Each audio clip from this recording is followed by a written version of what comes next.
ওম নমঃ শিবায়। নমস্কার বন্ধুরা, আজকের কথা চ্যানেলের আরও একটা নতুন ভিডিওতে আপনাদের সবাইকে জানাই অনেক অনেক স্বাগত। চলছে পবিত্র পৌষ মাস। এই কাজগুলো যদি এই পবিত্র পৌষ মাসে আপনি করতে পারেন, এতে আপনার সর্বমনস্কামনা পূর্ণ হবে এবং অক্ষয় হবে ঈশ্বরের কৃপাদৃষ্টি। মা লক্ষ্মীর আশীর্বাদে আপনার হাতে আসবে প্রচুর টাকা এবং শ্রীকৃষ্ণের কৃপায় আপনার সমস্ত পাপ সহজেই বিনষ্ট হয়ে যাবে। বাংলা পঞ্জিকা অনুসারে সবে শুরু হয়েছে পৌষ মাস।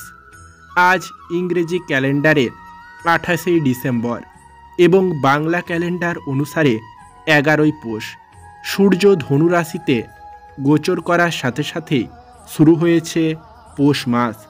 পৌষ ও মাঘ মাস জুড়ে থাকে শীতকাল, তবে বৈদিক পঞ্জিকা অনুযায়ী হিসেবটা কিছুটা আলাদা। বৈদিক পঞ্জিকা মতে 27 ডিসেম্বর থেকে শুরু হয়েছে পৌষ মাস।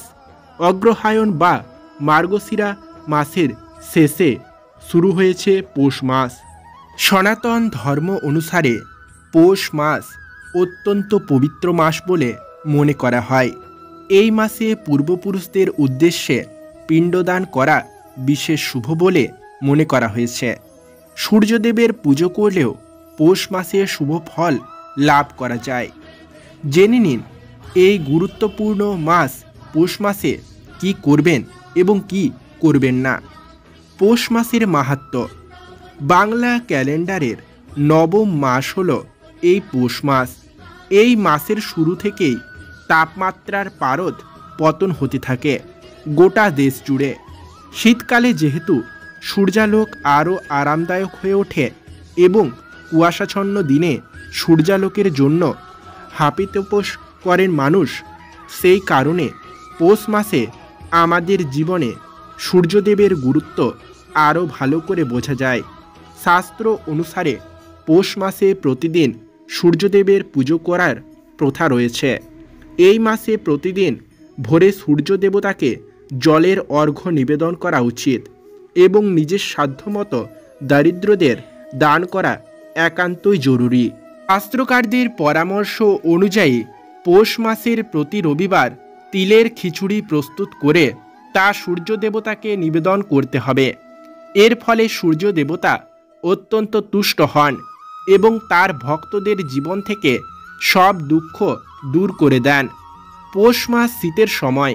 গরিব মানুষেরা এই সময় খুবই কষ্ট ভোগ করতে থাকে। এই সময় নিজের সাধ্য মতো গরিব মানুষদের সাহায্য করলে ঈশ্বর এবং প্রয়াত পূর্বপুরুষদের আশীর্বাদ সহজে লাভ করা সম্ভব হয়। এছাড়া পৌষ মাসে দরিদ্র সেবা করলে কালসর্প দোষ ও পিতৃদোষ থেকে মুক্তি পাওয়া যায়। জ্যোতিষবিদদের পরামর্শ অনুসারে পৌষ মাসে লাল রঙের ফুল ও লাল চন্দন জলে মিশিয়ে সূর্য দেবতাকে নিবেদন করতে হবে।